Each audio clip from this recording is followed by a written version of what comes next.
Kidney আমাদের দেহের জন্য অত্যন্ত গুরুত্বপূর্ণ অর্গান বা একটা ভাইটাল অর্গান। আমাদের শরীরে একজন সুস্থ মানুষের শরীরে দুটি কিডনি থাকে। কিডনি যদি কোনো কারণে বিকল হয়ে যায়, এটা হঠাৎ বিকল হতে পারে অথবা দীর্ঘমেয়াদী কিডনি বিকল, তখন আমাদের শরীরে বিভিন্ন ধরনের উপসর্গ দেখা দেয়। যেমন যদি আমি বলি যে প্রথমেই যদি বলি আমি কিডনির যে মূল কাজ যে প্রস্রাব উৎপাদন করা, যে কিডনি যদি কোনো কারণে সমস্যা হয় যেটা হঠাৎ বিকল হোক বা দীর্ঘমেয়াদী, সেক্ষেত্রে প্রস্রাবের যে পরিমাণ, এটা প্রস্রাব পরিমাণের তারতম্য হতে পারে, যে প্রস্রাব কমে যেতে পারে, এমনকি বন্ধ হয়ে যেতে পারে, আবার বেড়েও যেতে পারে।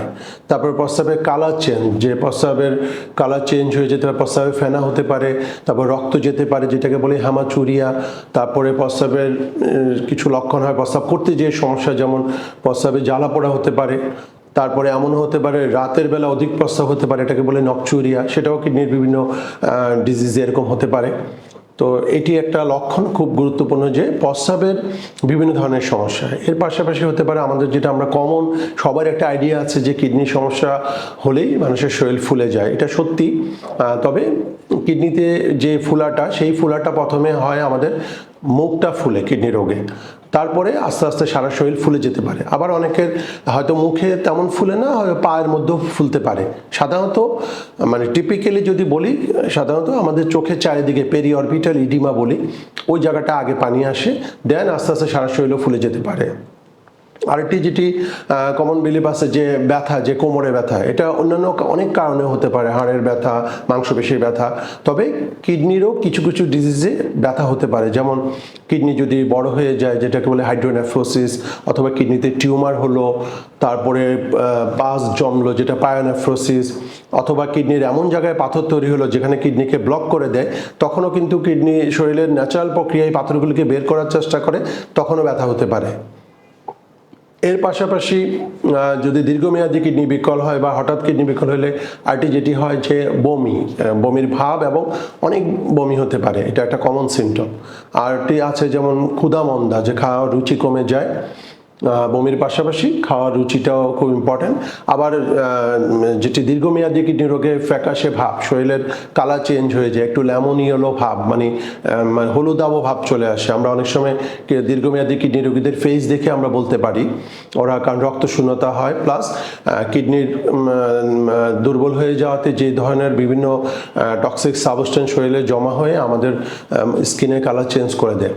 এর পাশাপাশি যেটি হতে পারে প্রচণ্ড চুলকানি হতে পারে। অনেক সময় রোগীরা এই সমস্যা নিয়ে স্কিনের ডাক্তারের কাছে চলে যায়, তখন পরীক্ষা নিরীক্ষা ধরা পড়ে। তো এটা কিন্তু একটা খুব ইম্পর্টেন্ট লক্ষণ যে সারা শরীর জুড়ে চুলকানি হতে পারে অনেক দিন ধরে, কোনো চুলকানির ওষুধও এই চুলকানি কমবে না।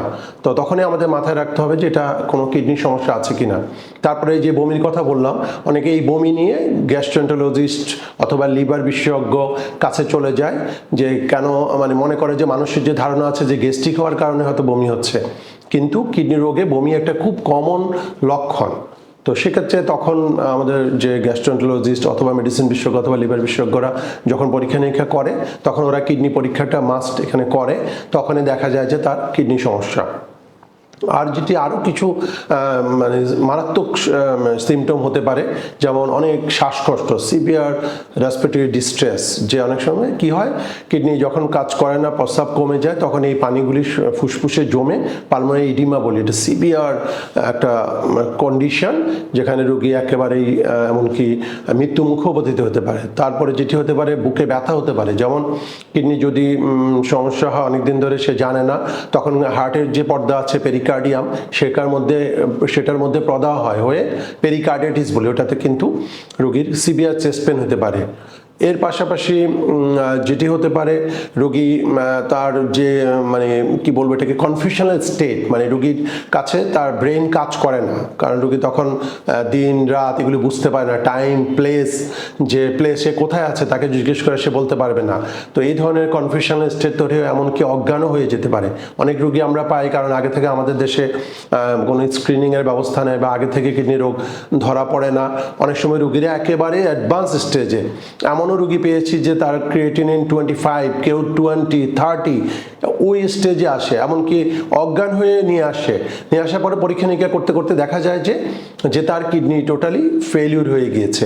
তখন দেখা এই ধরনের কন্ডিশনে কিন্তু রোগী টোটালি তার মানে কি বলবো ডেথ লাইক কন্ডিশন, একটা সিভিয়ারলি একটা আনকনসিয়াস ডিপ আনকনসিয়াসনেস হয়ে যেতে পারে, মানে অজ্ঞান হয়ে যেতে পারে। তখন কিন্তু ডায়ালাইসিস বা কিডনি রিপ্লেসমেন্ট থেরাপির মাধ্যমে আমরা তাকে যদি করতে পারি যে শরীরে যে বিষাক্ত পদার্থগুলি যেগুলি ব্রেনকে অকার্য করে দেয় সেগুলি বের করলে আস্তে আস্তে তার জ্ঞান ফিরে আসে। তো এরকম অনেক ধরনের সমস্যা হতে পারে। আমি অল্প কথায় আসলে মূল মেজর সমস্যা বা যেই সমস্যাগুলি হতে পারে কিডনি রোগের কারণে সেগুলি উল্লেখ করলাম।